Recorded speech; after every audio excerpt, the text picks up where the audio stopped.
Now, when people ask me if I have brothers or sisters, I just say I don't. But I did once, for a while.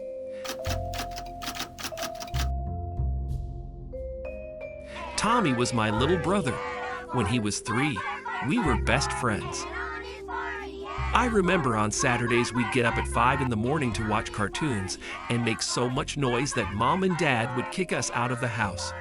Then we'd go play on the swings, jump on the rocks in the creek, or just run around. Tommy fell ill the following autumn, however. We thought it was just a cold and not fatal. My parents did nothing about it because they assumed it would go away. The poor child was using half a pack of tissues every day, but it wasn't providing any relief. He was sneezing every minute, smearing snot everywhere. I couldn't spend much time around him unless my parents made me. That fateful day, we went outside for a run, but the cold made Tommy tired after a few minutes. That's how we ended up in the garage. We were just about to go back inside when he sneezed and, as he often did, splashed me with his snot. Suddenly, he started screaming about his cold and how he was tired of sneezing on everything. He sneezed on me again, and that's when he lost his temper. Dad's tools were hanging on the wall. Tommy reached over and grabbed a hammer. He hit himself in the face with it 4 or 5 times, until he fell down.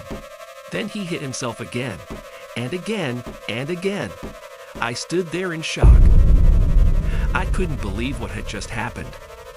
Coming out of my trance, I wanted to help Tommy, but stopped when I got close to him. I tried several times to remember what his face looked like, but I couldn't. Here's all I remember. His nose was smashed, along with his teeth and the upper part of his face. His skull was completely cracked open, and something was moving inside. Something was sliding over part of his shattered skull, and for a second I thought it was a giant living booger. In a way, it was. It was a slug, the first of several living in his nasal cavity. They all produced mucus, which is why he sneezed so much. Because of the way it happened, I think my parents told everyone that Tommy died in an accident. But my high school friends didn't buy it, so when they asked me how Tommy really died, I told them the same thing I told the cops, and the shit I just described to you above. But that's not how Tommy really died. You see, Tommy was a toddler and wouldn't have been able to get to his daddy's hammer. But I could.